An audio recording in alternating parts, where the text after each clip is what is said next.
Hello, I'm Lisa Quinn. I'm an executive and personal coach, and in this short video I'm going to talk you through a very practical exercise that can help you identify the things that you can control and the things that you can't. I'm recording this in August. It's the middle, well, we think it's the middle, we don't really know, of the COVID-19 pandemic, which almost in itself is a global exercise in being out of control. There's so much about the pandemic that we don't know and that we can't control, and that can be worrying for us all. In this exercise, what I want to do is talk you through how to get your worried thoughts out of your head and down on paper so that you can focus less time on worrying about those things that you can't influence and more time on those things that you can. It's designed to move you from negativity to a more positive place, and to ensure that you spend less time worrying about those things. More often than not, they're other people's responses or other people's reactions or environmental things that we have no impact over, and more time helping you decide where to focus your attention in a way that's going to be more effective for you. So what I would invite you to do is to, on a piece of paper, to draw a table with 4 columns, and at the top of the column, you're going to have 4 columns, 1, 2, 3, 4, and in the first column you want to have a goal, and this goal, it's helpful for it to be something that you want to go towards. You want it to be something positive, perhaps that you want more of. So it might be, I want more sleep rather than I want to feel less tired. It's really helpful for it to be a positive, something that you want more of, rather than leading you away from something that you don't want. So goal 1, let's take for example, I want more sleep, or to feel more rested. In the second column, in column 2, you would write down any actions that you can take to help you achieve that goal. Any actions that can be taken. These can be actions, so for example with more sleep, it might be put more time aside for sleep. It might be better sleep hygiene. It might be cooling my bedroom down before I go to bed.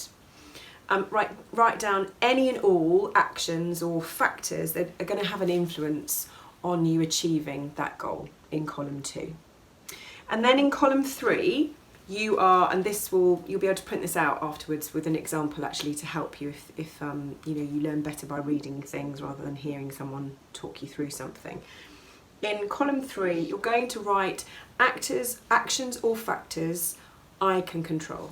And in column 3, you're going to write every single action that you can do personally that's going to bring you closer to your goal. So for example, for better sleep, it might be things like the time I go to bed. I can control that.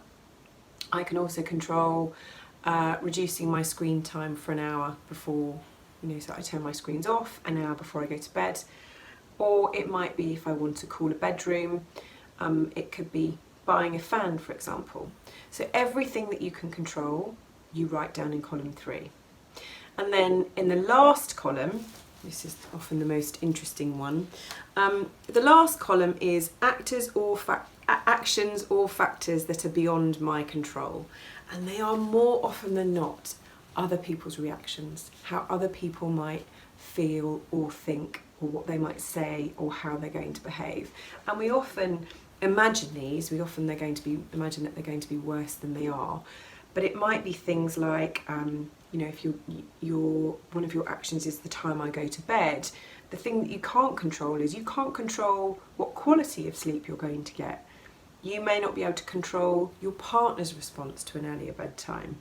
If one of your actions is no screens for an hour before bed, and that's in column 3, you can't control if your family is going to message you once your phone is off.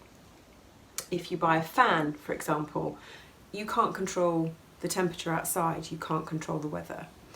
So, are you starting to see the difference between those things that you can control and the things that you can't? Because in my experience, both of doing this exercise in my own life and work, but also with my clients, we tend to get very mixed up between these two columns here, the things that we can control and the things that we can't. And often we're worrying about the things that are in column 4, the things that we have no control over whatsoever. So with that in mind, if this exercise has been helpful, you can repeat it as many times as you like for as many goals you have. There's a lot of evidence to show that getting things out of your head, getting your worries down on paper, can be a really helpful thing for you to do. So I would invite you to do that. I really hope this has been helpful, and stay well, and yes, take care of yourself. Bye bye.